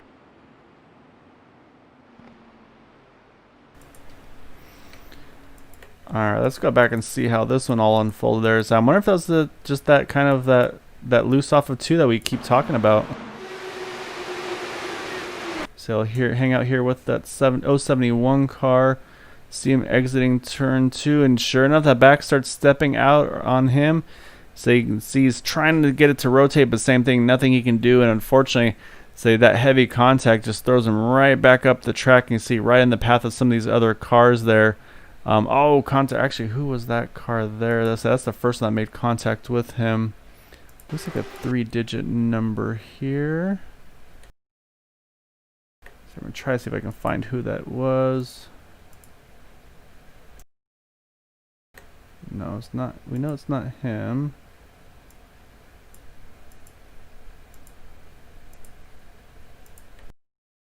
I'm trying to catch it because I don't know if you can tell what car number that is there, Steve. I think it's going to be let's see. 026? No. Alright, well. I think it was Vector.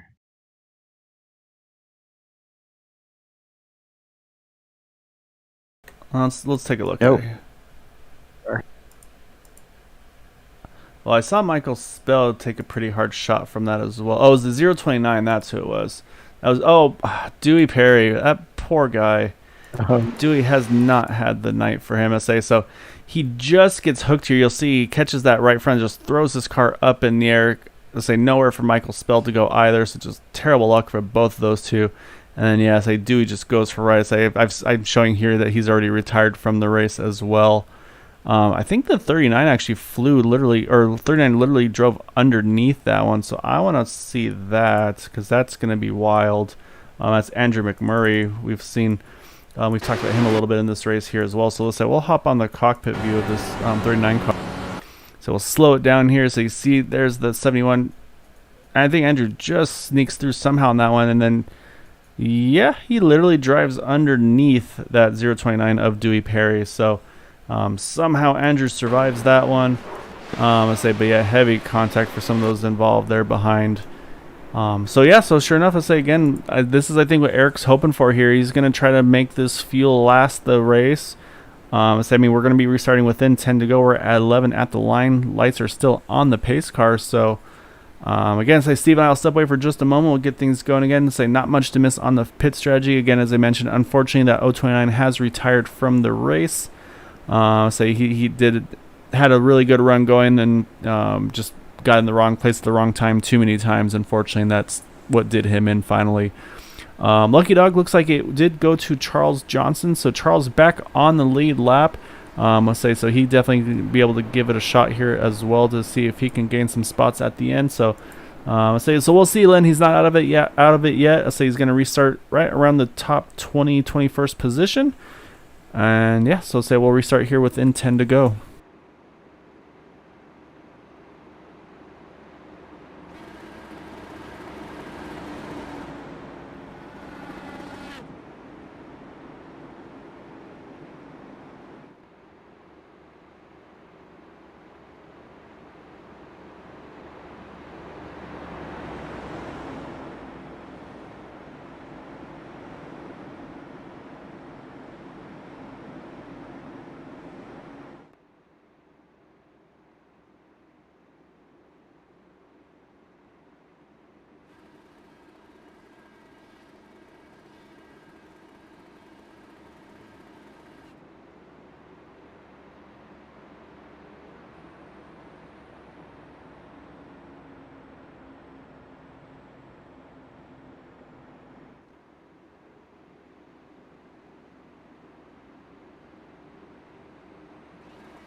All What's right, that? lights are back off on the pace car. Eric Schaus still leading the way. Craig Forsyth in second, Charles Teed in third. To say those are the drivers we talked about earlier, still in the same position. Saying again that I mean these cautions are just exactly what Eric's needing here. Saying actually honestly the same for Charles and Roy. I think these strategies might be able to pan out for him. They're restart with 8 to go. It's just going to depend how much fuel's left in the tank of those 3 cars, especially. I feel like everybody else is going to have plenty to go and then some. So yeah, so I don't know, Steve. I'll say if again, I mean we've seen it's been definitely a very caution-filled race, which has been working for the pit strategy. And Eric had to do something after he had that pit penalty earlier in the race. Yeah, definitely. I mean, this looks like it's going to pay off, and I'll be surprised if we don't have another yellow. I'll say, but that's going to be a blessing and a curse at the same time for that 72 because you want cautions, but at the same time, he's not going to want to have a green-white checker because then he's going to go 100 laps. So I say it's going to be a tricky one either way here. So we'll have to wait and see on this one. But again, Eric going to lead the way on this restart. You see that 131 though of Craig Forsyth right behind him as they get underway. Again, third is Charles Teed, and in fourth is Roy Wheeler as we're going to restart here with 8 to go.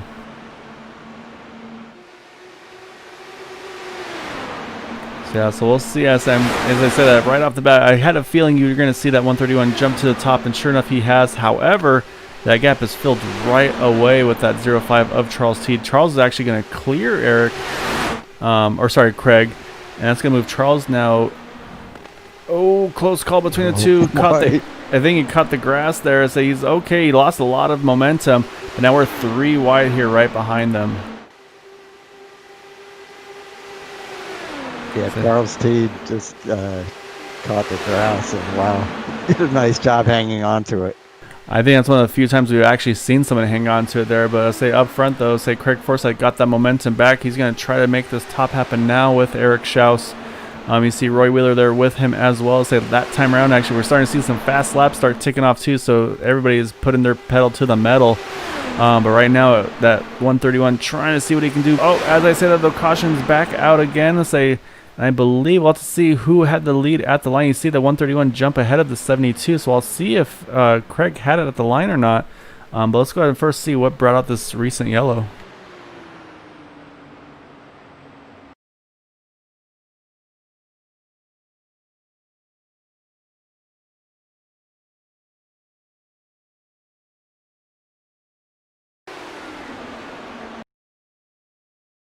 All right, looks like it was a 34 of Jason Bridges, and I have a feeling troubled turn number 2 may have bit another one. So we'll wait and see as they come out of turn number 2. He's right on the back bumper. I think that's the 16 car.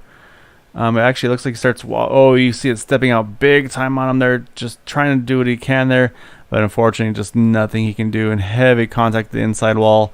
And actually, trying to see if it is. I'm actually surprised it brought the caution out because he actually stayed all the way to the bottom of the track. Usually iRacing gives you a little bit of leeway on that one. They like to let the yellows stay away there. But on this case, unfortunately, that is not how it's going to go for him.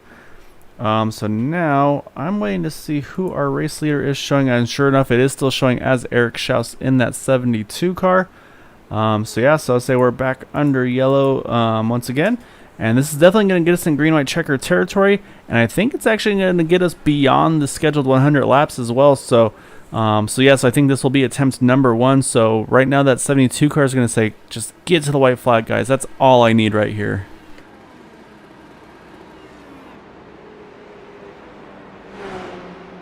So how many attempts at green-white checkers do they have?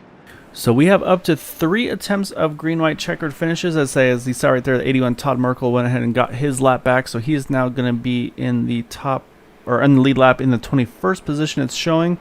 So we're going to have 3 attempts. This will be attempt number 1, I believe, just based on the length of these caution laps that we've been running into so far this evening.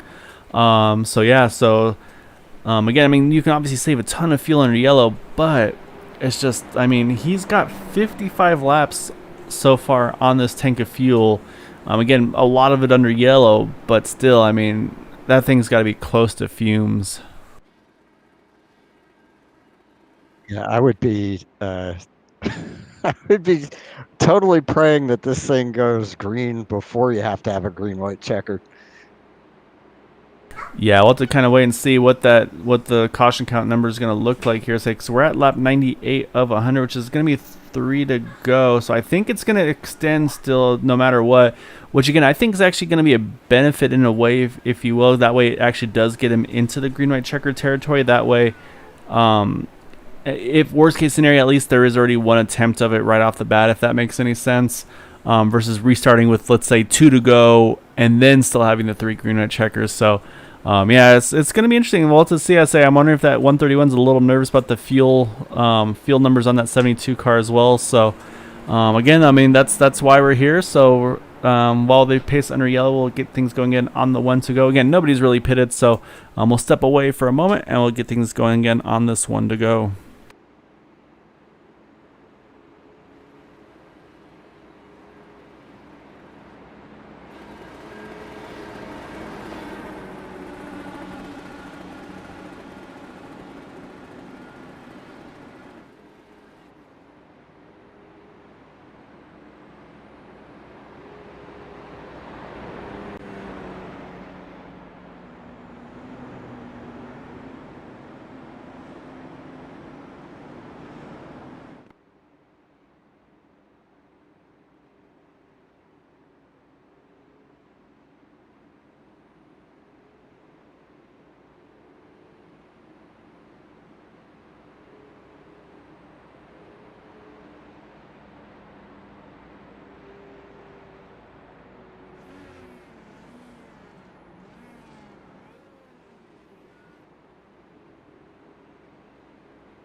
All right, lights are off. This is going to be green-white checker attempt number 1.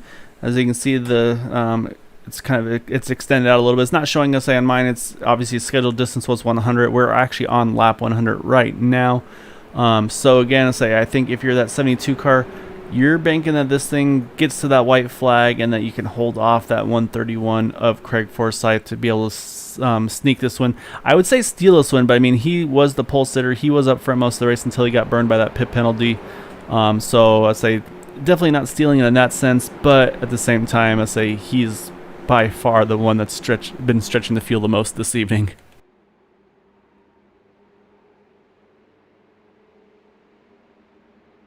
Alright, so pace car's in, waiting for that green flag to fly again. You can see them, they're starting to stagger a little bit off each other. I think they're trying to get that draft ready to get a huge run here. So we are under green. 2 to go at the line. Say again, if they can make it to the white flag, they will finish the race under green.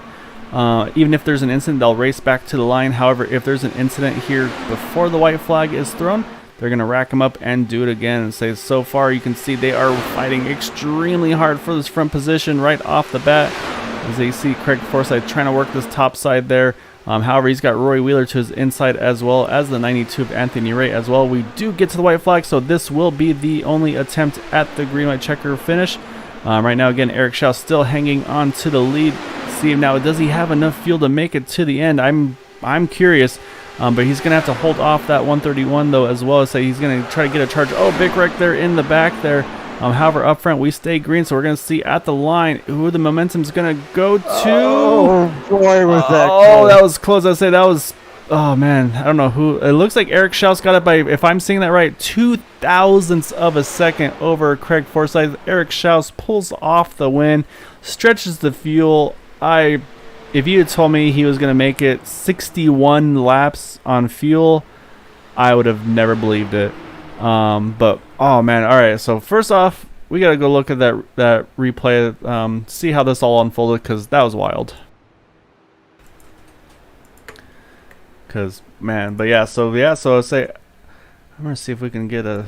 So we'll definitely run slow mo here at the finish too, because that was intense.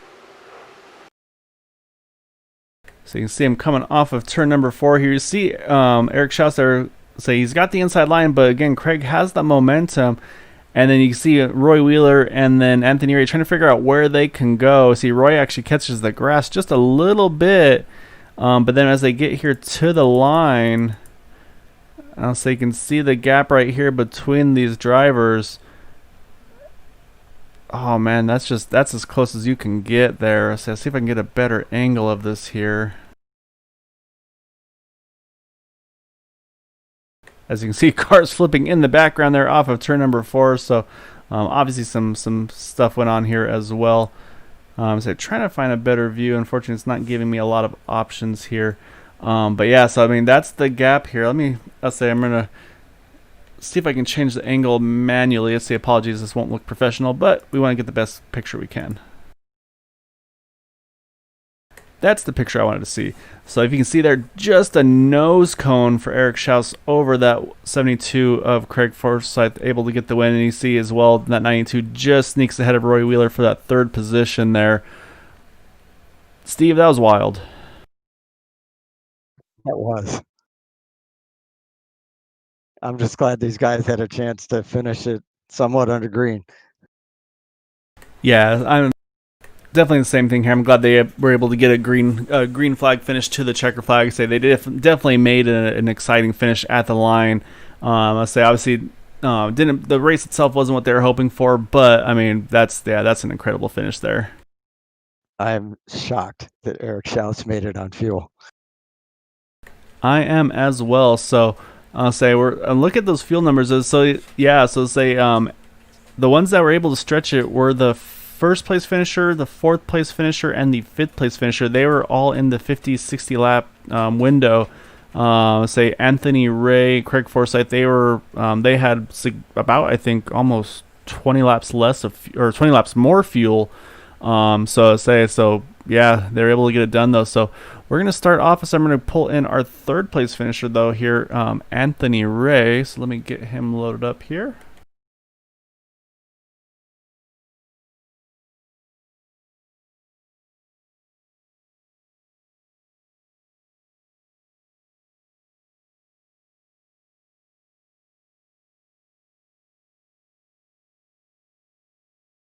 All right, so pulling in our 3rd place finisher here, Anthony Ray.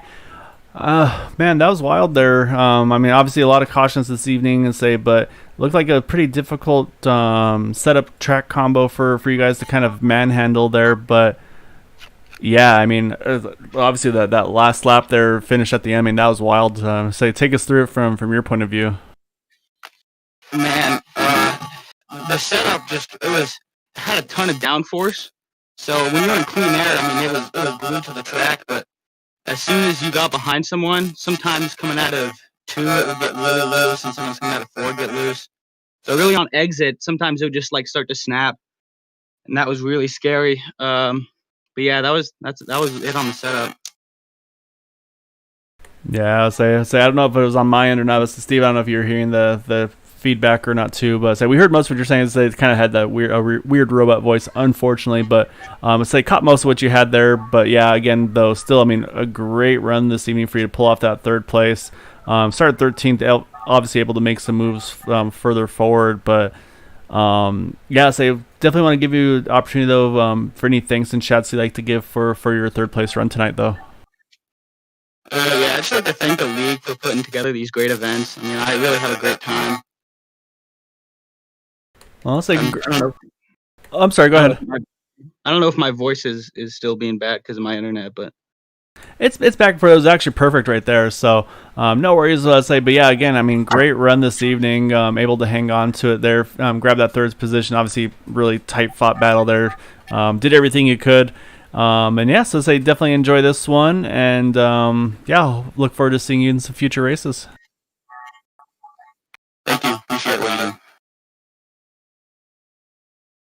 All right, that was our third place finisher there, Anthony Ray.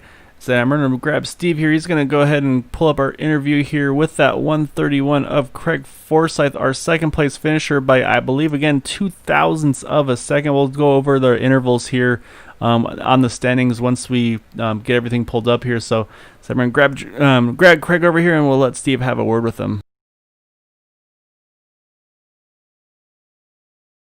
All right, Steve, I say got Craig here. It's all in you, sir. Craig, that was a very exciting finish, I'm sure, for you as well as us watching. I noticed you were the first of the cars that pitted on lap 64. You had 22 lap fresher tires than Eric Schaus, who probably was like biting all his nails off with the fuel situation. So I'm wondering what it was like for you coming up through the field. And you seem to have a pretty good car passing people on the outside, but once you got up front, it looked like it was pretty tough. So tell us what that was like coming through the field, changes you might have made to the car, and how it behaved for you. No, it was that last pit stop was great. After that, the car was on rails. I couldn't put a wheel wrong. It passed everyone I wanted to pass, and I knew that the guys at the front were trying to push it for fuel. So I needed green flag laps because all of us who pitted at that point were good. We were good to the end. And we just got a few too many cautions, unfortunately, and couldn't get enough of a green lap. I mean, even if give us a long enough green lap run, could have worked my way past. I'm sure of it, but just not enough green laps. How much more difficult was it passing on the outside? It was my preferred line. Anytime I was on the low line, I was not comfortable being low. At one point, if Charles hadn't brought out a caution, I would have been at the back of the pack. I got down onto the apron and had to save it, and it was only because a caution happened to come right then was the only reason I didn't get shuffled right to the back of the track. I did not have a good car on the low line. If I remember correctly, we saw that and thought that was a heck of a save. It's a skin of the teeth save. So how exciting was that finish?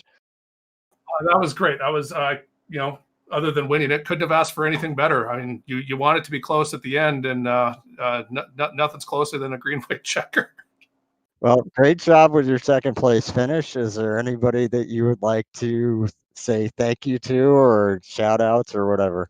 I got to thank. I mean, we've got a big field this year, this season, and it's nice to see so many new faces coming out and making for a bigger, more exciting race. I hope it was, more cautions than we would have wanted for the fans watching, but I hope they enjoyed the product we're putting on.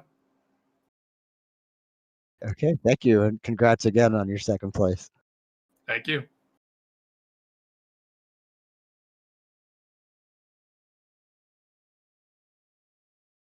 Well, all right, sorry, I was pressing the wrong push talk button there. I had to change buttons. I'm learning as I go. So yeah, so say that was our second place finisher, Craig Forsyth. Thank you, Steve, for interviewing him.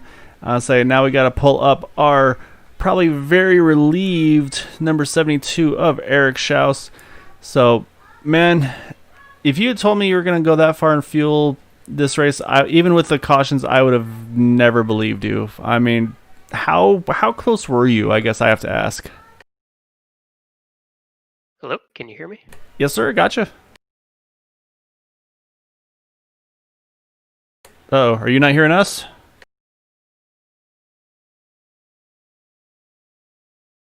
Oh, I might be able to hear you guys now. Let's say. There we go. All right, you got us perfect. All right, Yeah, so. sorry about that. Oh no worries. I say that's part of the technology. Got to get everything working right. So part of the gig. So yes, I was saying is if you had told me. First off, obviously, I'm sure you're sweating bullets there at the end with the fuel windows and stuff. But I mean, if you had told me you could go these 61, it says laps on fuel, even with the cautions, I would have never believed you. So I mean, I guess the first thing I guess, I mean, how tight were you on fuel there at the end? I had 1.8 gallons left at the end, so enough for another 5 laps or so, maybe. Oh wow, so you actually had a fair bit left then. So you Yeah. were doing a really good job saving then. Yeah, going to the green white checkered, I was actually trying to burn a little bit of fuel. I thought I was a little overfueled. I had about 3 gallons going into the green white checkered.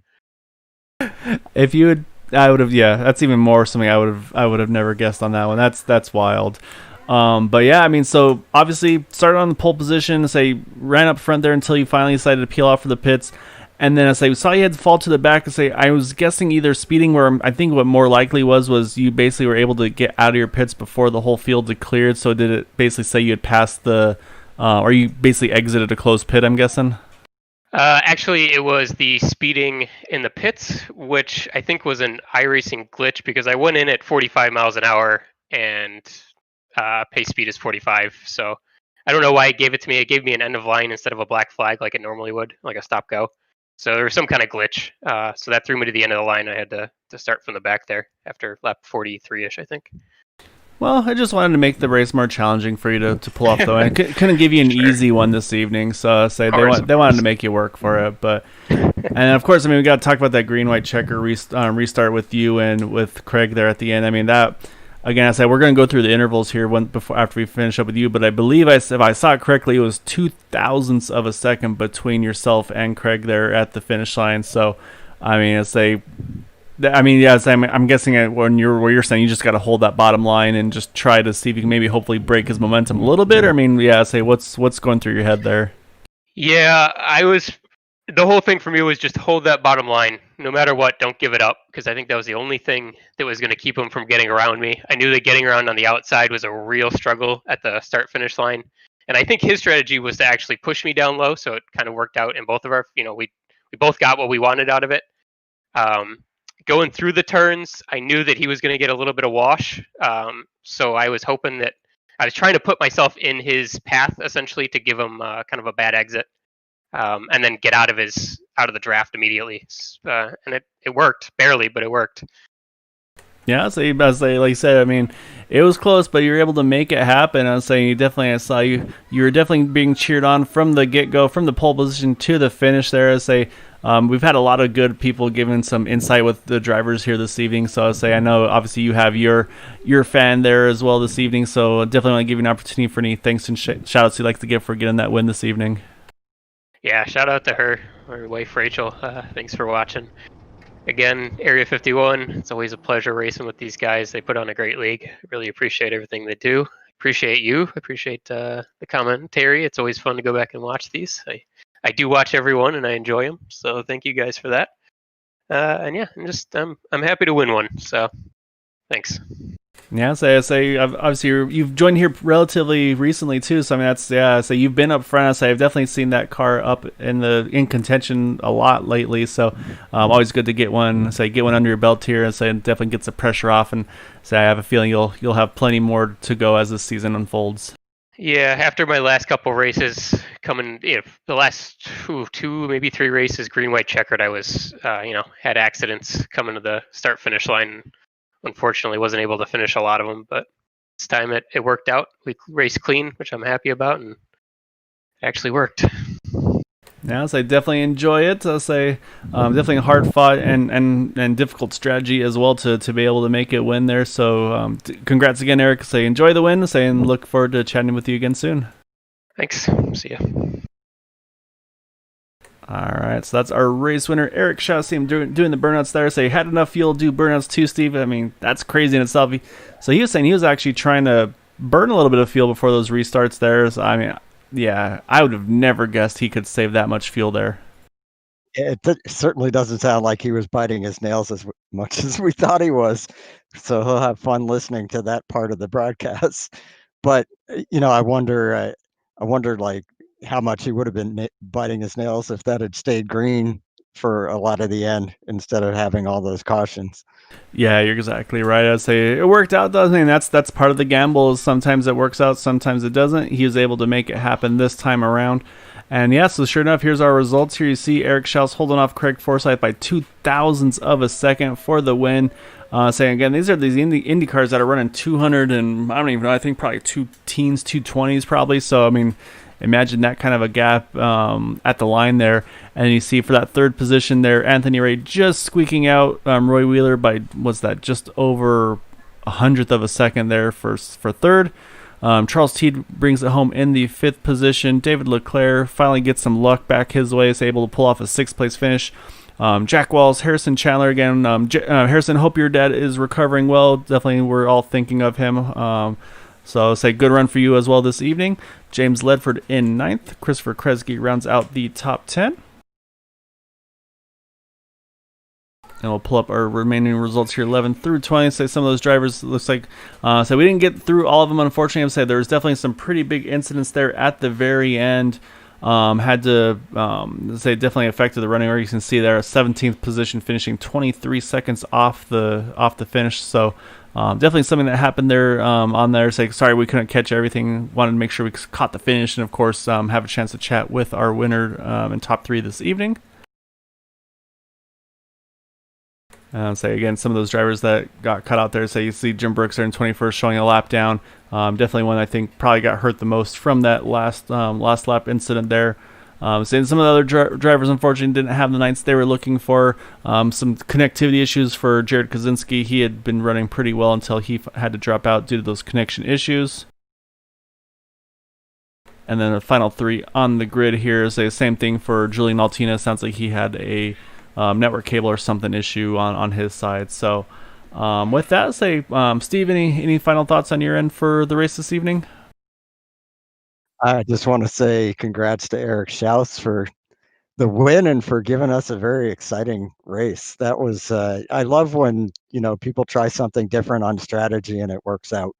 So it was a lot of fun to watch. It was especially fun to see such a close finish and see Craig on his newer tires have at least a shot on the outside there. Definitely a very fun race to watch. Yeah, I'll say and that's the thing is some of these drivers, I'll say again, learning some names, faces. Like I think Eric and Craig have raced with each other a little bit. Obviously, beginning of this season, I think maybe a race or two last season as well.